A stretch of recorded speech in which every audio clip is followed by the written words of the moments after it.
Olá, sejam todos bem-vindos e bem-vindas. Mais um encontro nosso para falarmos sobre sentença penal. Bom, nós já fizemos uma introdução na primeira aula nossa sobre sentença penal, onde passamos ali pelos elementos, né, elementos da sentença penal. Ou seja, quando a gente fala elementos, nós falamos como se olharmos para uma sentença e ver ali nela os seus elementos, né, que é relatório, fundamentação e disposição, ou seja, parte dispositiva. Então, eu gostaria de dizer que é palpável, é possível ver os elementos, né? Mas dando continuidade, nós vamos falar hoje sobre as espécies de sentença, né? Ou seja, vamos falar hoje sobre a sentença penal absolutória. Posteriormente, falaremos sobre a sentença penal condenatória. Pois bem, mas antes de falar sobre a sentença penal condenatória, absolutória, é interessante entendermos que hoje nós estaremos aqui, quando se trata de sentença penal absolutória ou condenatória, ou até mesmo uma sentença penal para aplicar medida de segurança, ou seja, uma sentença penal absolutória imprópria, nós temos que verificar a situação dos fatos, ou seja, nós temos que verificar a questão do fato e jurídica durante o processo. É interessante, então, primeiro, né, nós falarmos sobre como se apresenta esses fatos e como se apresenta essas situações jurídicas, né? E é lógico que ela se apresenta ali na parte de fundamentos, onde o juiz vai reconhecer, vai fundamentar o porquê que ele vai colocar lá no dispositivo a absolvição.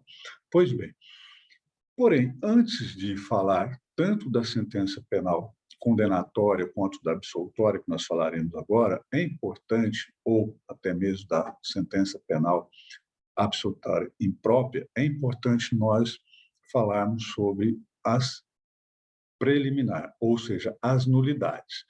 É importante a gente observar que existe lá no artigo 564 do Código de Processo Penal algumas situações em que são alegadas que, se não observada, caberá nulidade. E, geralmente, essas circunstâncias elas são trazidas, ou seja, essas observações ou essas alegações de nulidade, elas são trazidas em forma de preliminares pelas partes, né? Ou seja, em algum desse momento, durante o processo, uma das partes pode alegar qualquer uma das situações de nulidade, né? É muito comum que a gente veja isso lá nas alegações finais, tanto do Ministério Público quanto pela a defesa. Mas elas podem ser alegadas a qualquer momento do processo, sim, né? E uma vez enfrentadas durante o processo, elas podem ser sanadas e o processo continuar normalmente, né? Mas, e se elas forem alegadas lá nas alegações finais, o juiz terá que enfrentá-las antes de proferir a sentença, ou até mesmo mudar ali, converter esse julgamento em diligência para sanar, desculpa, esse problema apontado por uma das partes durante o processo. Existem situações em que o juiz pode até mesmo reconhecer de ofício tais nulidades, né? Então, olha só, são inúmeras, né? O artigo, aliás, inúmeras não, são várias. O artigo 564 traz: a nulidade ocorrerá nos seguintes casos: por incompetência, suspeição ou suborno do juiz, por ilegitimidade de parte, por falta das fórmulas ou dos termos seguintes: a denúncia, o exame de corpo de delito, a nomeação do defensor, a intervenção do Ministério Público, a citação do réu, a sentença de pronúncia e o libelo, a entrega da respectiva cópia com rol de testemunho no processo perante o tribunal do júri. Tudo isso é nulidade, causa de nulidade. A intimação do réu para a sessão de julgamento pelo tribunal do júri, quando a lei não permitir o julgamento à revelia, a intimação da testemunha rolada no libelo, e por aí segue, a presença de pelo menos 15 jurados para a constituição do júri, o sorteio dos jurados, do conselho de sentença, os quesitos e as respectivas respostas, a acusação e a defesa na sessão de julgamento, a sentença, o recurso. Então, são inúmeras as nulidades, né? Então, que se não forem sanadas até o momento da sentença, o juiz terá que saná-las. Então, e geralmente elas vêm em forma de preliminares ou prejudiciais de mérito. Então, é importante que o juiz se atenha a isso antes de proferir qualquer uma das espécies de sentença. Pois bem, então, ultrapassada essa questão, nós entraremos agora no artigo 386 do Código de Processo Penal, né?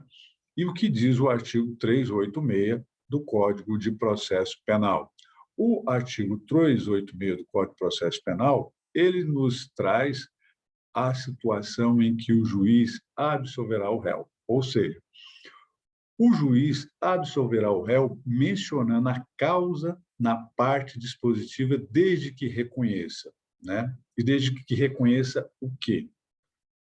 Nós temos, basicamente, os 7 elementos, ou seja, as 7 circunstâncias em que o juiz irá reconhecer a absolvição do réu. Pois bem, antes de adentrar a essa questão, né, essas questões específicas do 386, do artigo 386, eu queria fazer uma relembrança aqui, né? Uma relembrança aqui. Por quê? Porque nós vamos falar agora sobre, basicamente, os fundamentos da sentença absolutória, né? Os fundamentos, a circunstância que leva o juiz a entender que cabe ali a absolvição do acusado ou do autor do fato. Mas é importante trazer aqui, eu quero relembrar com os senhores três institutos, 3 situações interessantes para que possamos prosseguir. E essas situações eu quero falar entre as diferenças entre excludente de culpabilidade, excludente de ilicitude e excludente de tipicidade, né? É importante. Por que é importante nós sabermos disso?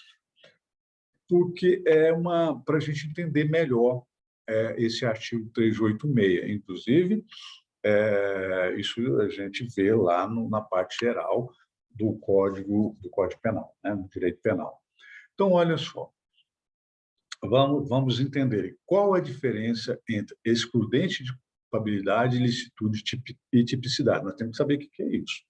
Olha só, os 3 tipos de excludentes penais, seja culpabilidade, ilicitude e tipicidade, estão ligados com a possibilidade de um indivíduo se encontrar isento da penalidade de um crime, mesmo se praticá-lo, né?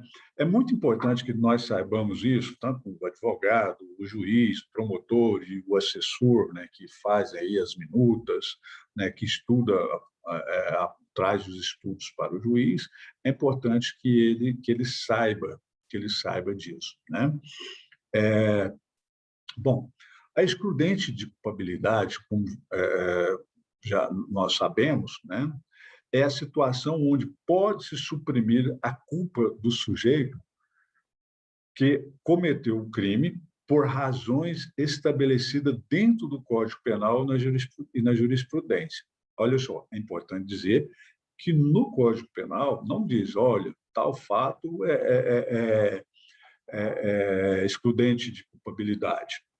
né? Mas nós sabemos, através da doutrina, da jurisprudência, que aquilo que ele praticou ali exclui a culpabilidade do autor, né? Um exemplo claro disso, né? Coação moral irresistível, né? Então, a coação moral irresistível é um dos exemplos de excludente de culpabilidade, assim como também a obediência hierárquica, né? Também é uma excludente de culpabilidade. Pois bem, a tipicidade, olha só, vamos falar agora excludente de tipicidade. A tipicidade é a união entre o fato concreto e a aplicação da norma penal, que define o ato ilícito, né? Se o fato consumado é atípico ou, embora seja ilegal, seja socialmente aceito, cabe a excludente de tipicidade, né? Esse, inclusive, qual o exemplo disso? Por exemplo, o princípio da insignificância, né, que é muito aceito e bastante utilizado. É, com, é, é, Cometeu o crime? Cometeu, mas a sociedade, né, a comunidade jurídica, ou seja, a sociedade, aceita aquilo, socialmente aceita, como excludente de tipicidade, né? Temos, por exemplo, o furto famélico, né, que é famoso também. Enfim, existem algumas situações que, mesmo praticando o ato ou o fato ali concreto, ele é socialmente aceito como excludente de tipicidade. Bom, a excludente de ilicitude. A excludente de ilicitude tem relação com a circunstância que faz com que o crime, né, cometido não seja ilícito, por razões específicas, né?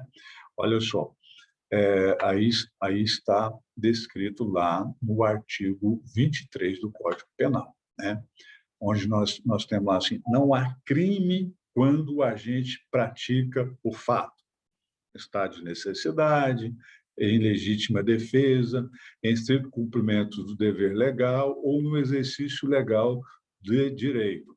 Quer dizer, essas 4 situações, né, significa que o autor pratica o fato, ele pratica o fato, mas a própria lei diz que esse ato, né, esse ato, ele não é ilícito. Ou seja, por exemplo, o camarada matou alguém, matar alguém é crime, é ato ilícito? É. Mas se ele tiver matado em estado de necessidade, em legítima defesa, em estrito cumprimento do dever legal ou no exercício regular do direito, ele estará fazendo o quê? Ele estará cometendo um crime, sim, é um fato típico, sim, mas o que acontece? A própria lei, o próprio Código Penal diz que nessas situações onde não há o crime, ou seja, ele cometeu um ato ilícito, mas ele está o quê? Ele está acobertado pela própria lei de dizer que o artigo 23 vem dizer que ele cometeu o crime, mas o ato não é ilícito, por razões específicas, né? O Código Penal aponta quais são as situações onde não há crime ao cometer o ato ilícito. Não há crime quando o agente pratica o fato, estado de necessidade, está em legítima defesa, se cumprimento legal ou no exercício regular do direito.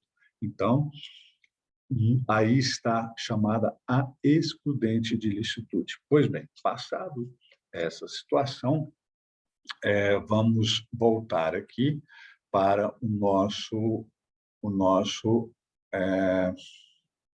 nosso artigo 386.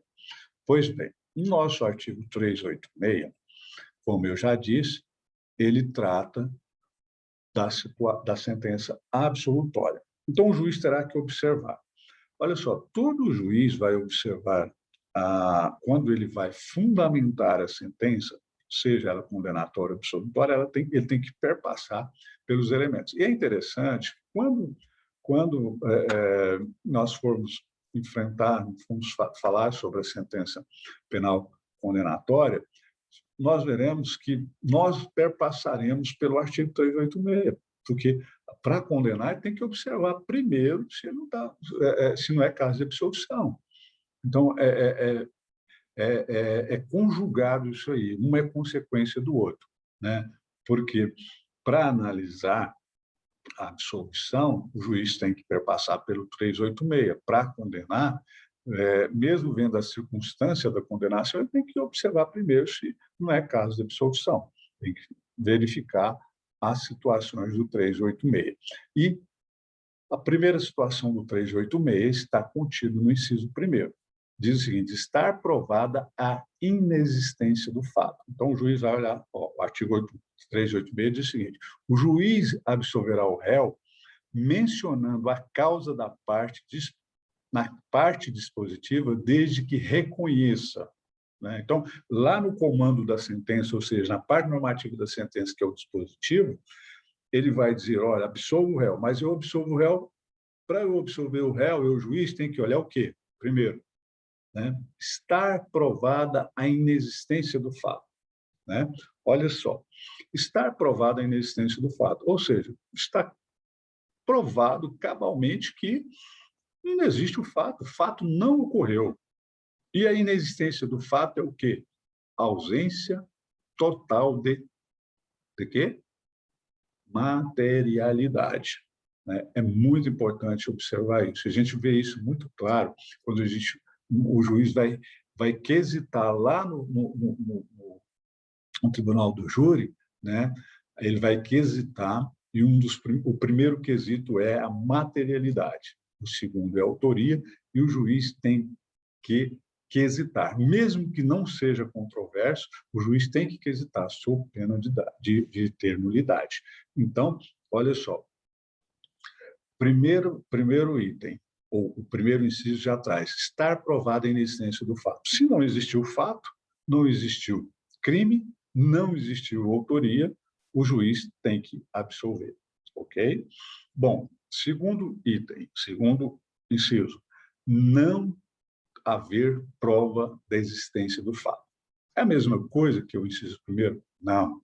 Lá no inciso primeiro, o fato não ocorreu. Está provado que não ocorreu. No inciso 2, né, o fato pode ter ocorrido? Pode ter ocorrido. Mas o que? Não existe prova. Não existe prova da existência desse fato. Né? É diferente. Então, na dúvida, absolve. Olha só aí o Instituto do Indúbio Pro Réu. Né? Então, no inciso 2, não haver prova da existência do fato. Significa que o fato não ocorreu? Não, não é isso. O fato pode ter ocorrido, mas não existe prova dele. Entendeu? Vamos lá. Inciso 3. Não constituir fato infração penal. Bom, isso é importante. E por que isso é importante? Porque, olha só, não constitui o fato uma infração penal. Um fato pode estar nele contido uma infração penal, uma infração civil, uma infração administrativa. Tá?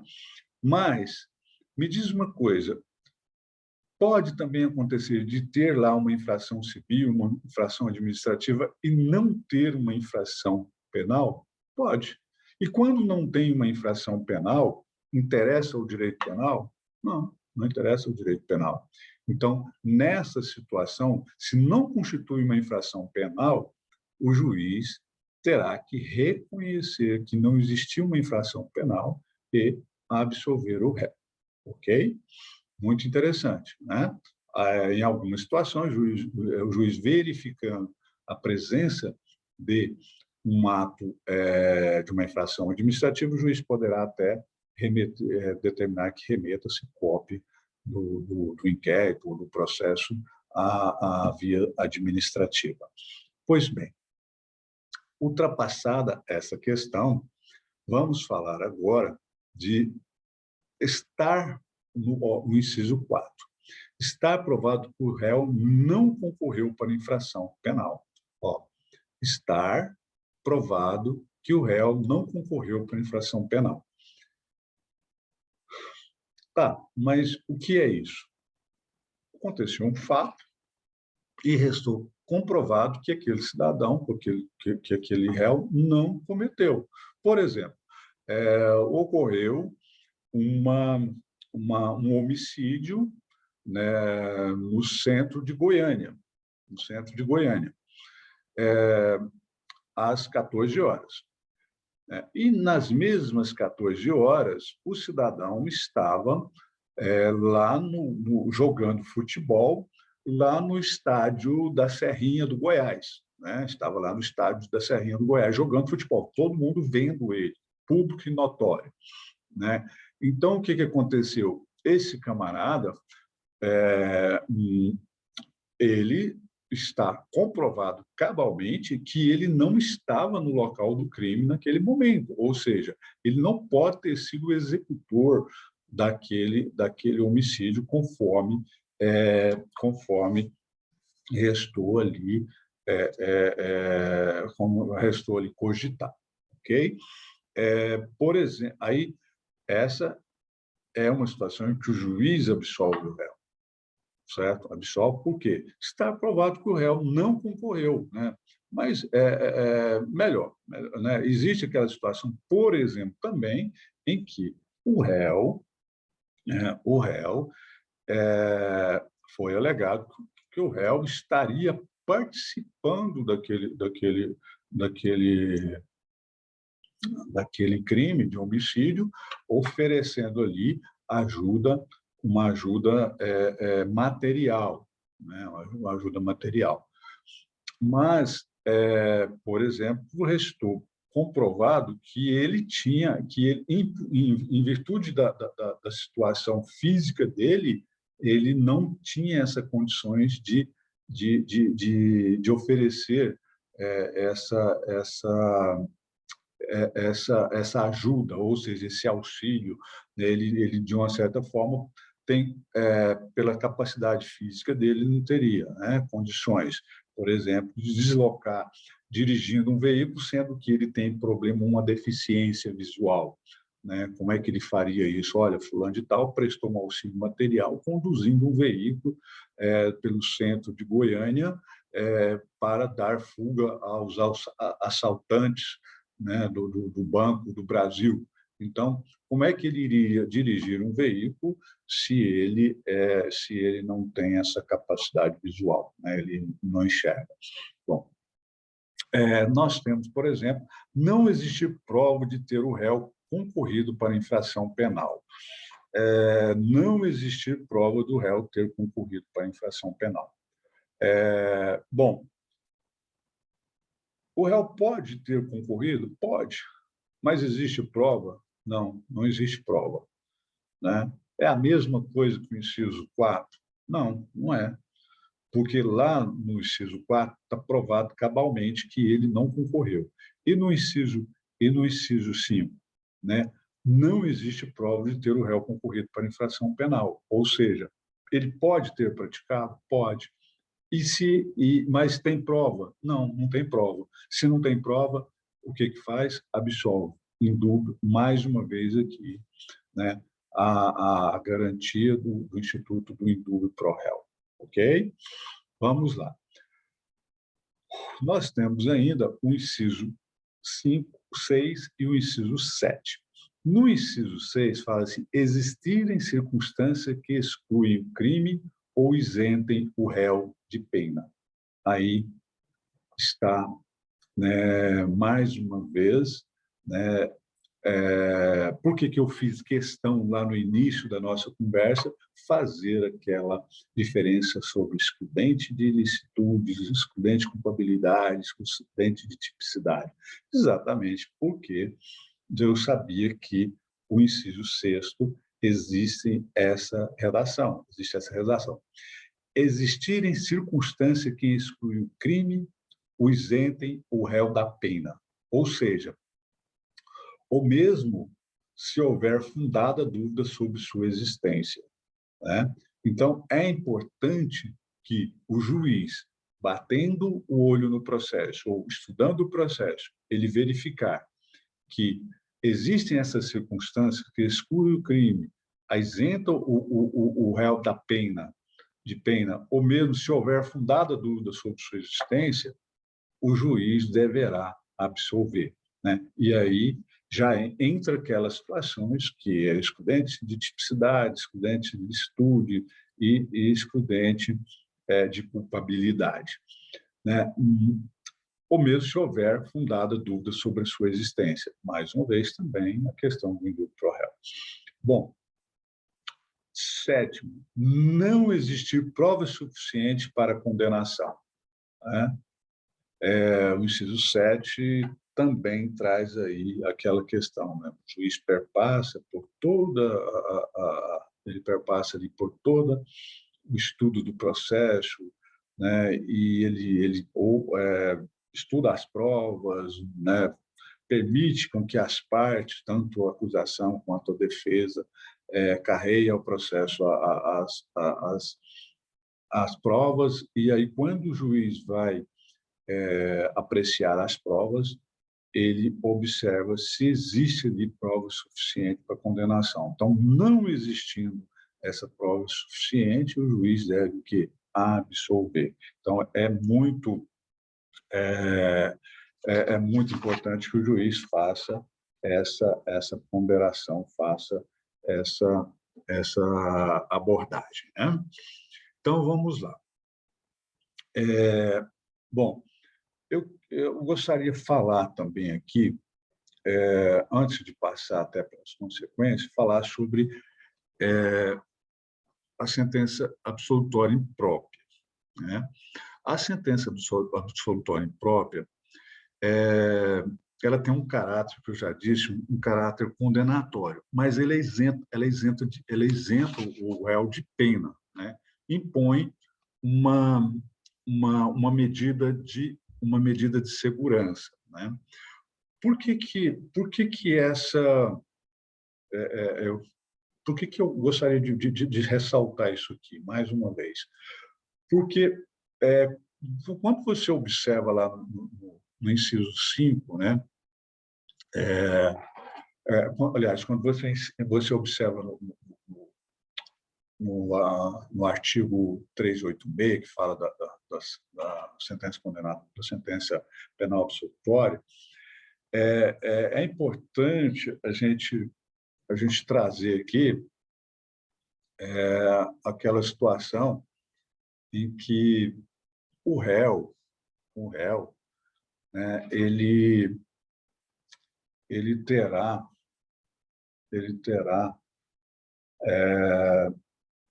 como consequência da sentença, né, no artigo 386, lá no parágrafo 1, inciso 3º do artigo 386, ele falará assim, ó, aplicará a medida de segurança se cabível, né? Se cabível.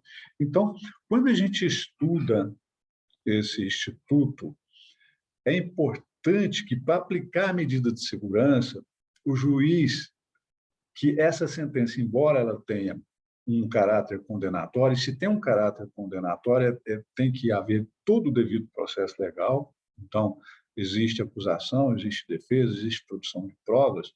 É importante que o juiz se atenha a isso, né?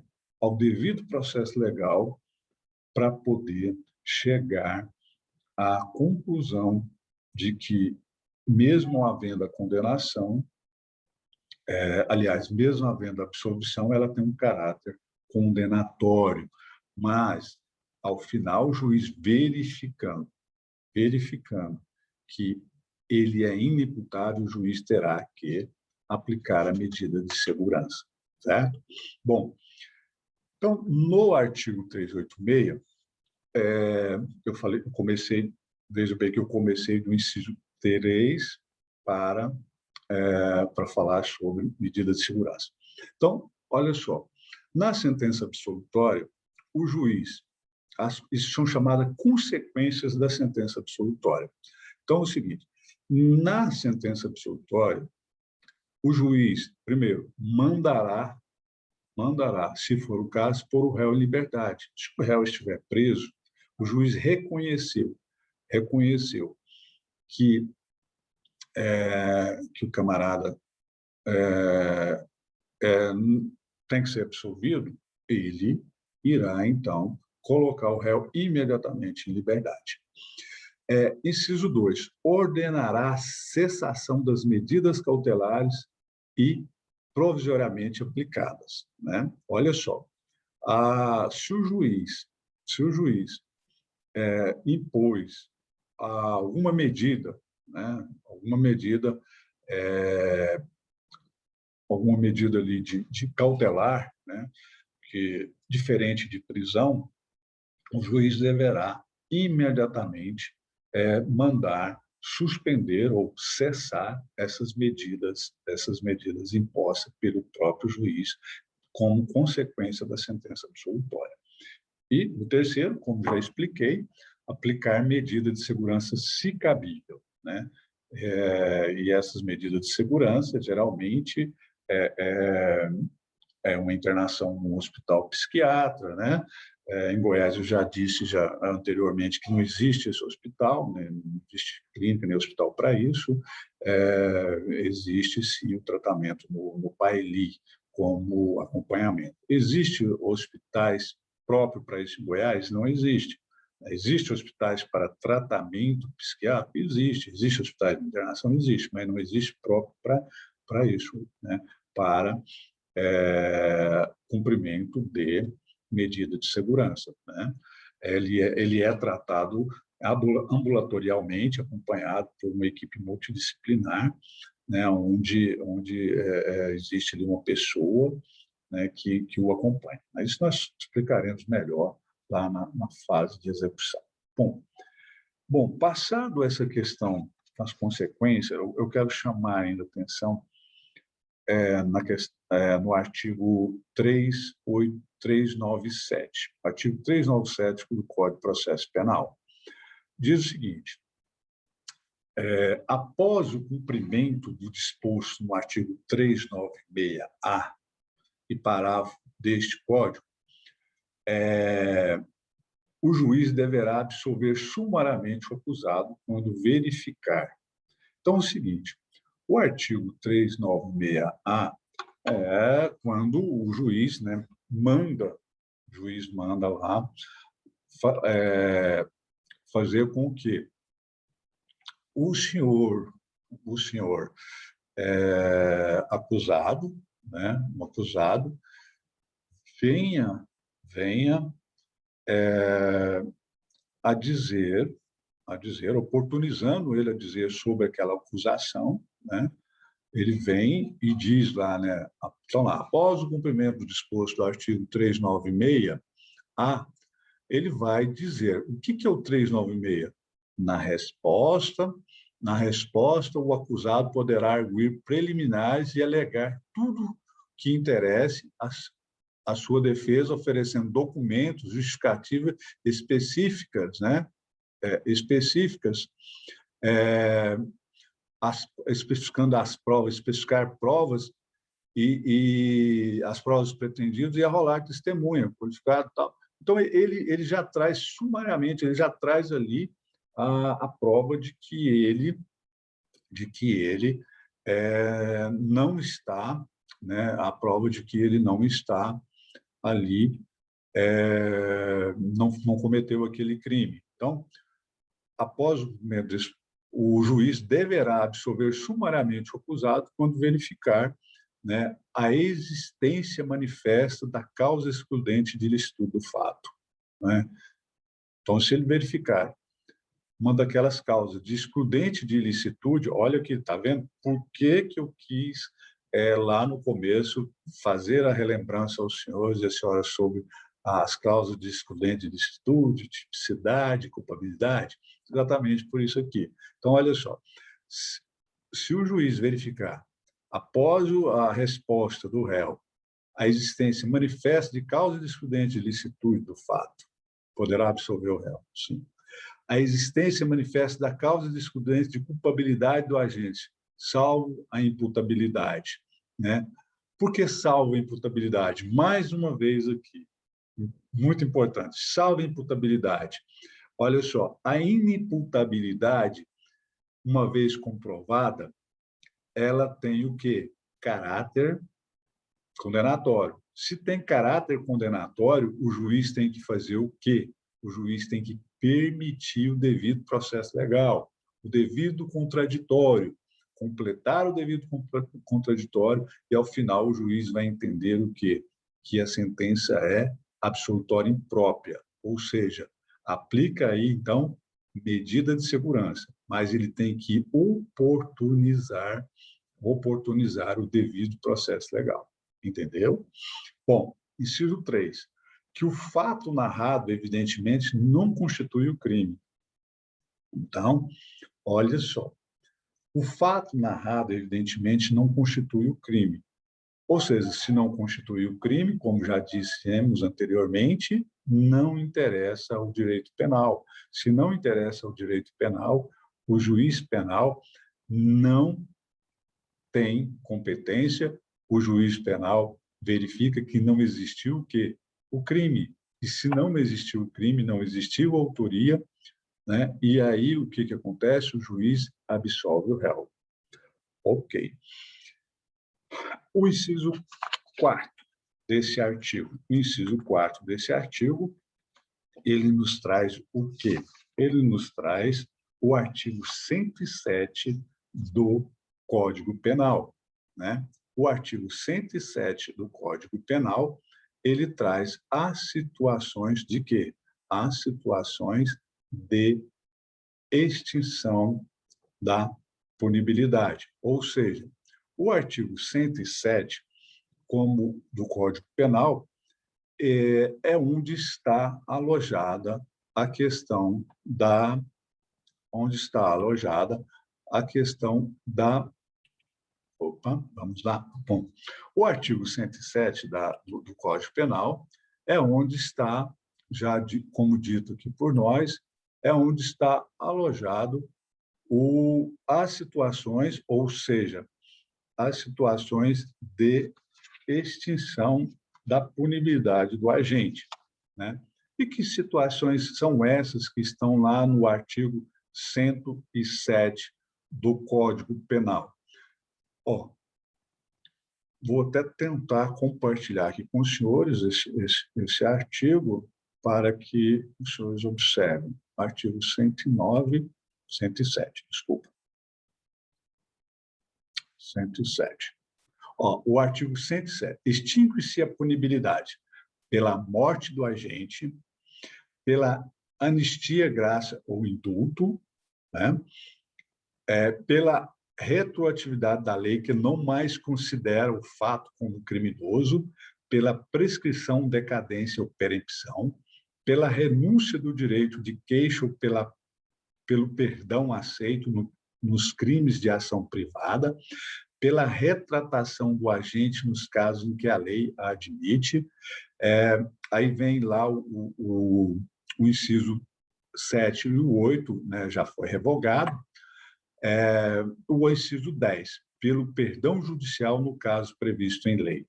Então, bom, encerrado, então, essa questão, voltamos, então, ao artigo desculpa. Nós voltamos, então, ao artigo 397, apenas para entender que nessa situação de extinção da pena, ou seja, extinção da punibilidade, né, é uma situação em que o juiz irá reconhecer a absolvição do acusado. E diante disso, o juiz, é claro, lançará na parte dispositiva da sentença a absolução do acusado. Ok? Vejam bem. Inciso 4. Extinta a punibilidade do agente. Então, pessoal, é interessante, deixa eu interromper aqui, é interessante nós estudarmos passo a passo as classificações, né, das sentenças, espécies da sentença, para que nós possamos fazer aqui um estudo mais qualificado sobre sentença, ok? Nós nos encontraremos no próximo bloco, falaremos sobre sentença penal condenatória. Muito obrigado, até a próxima.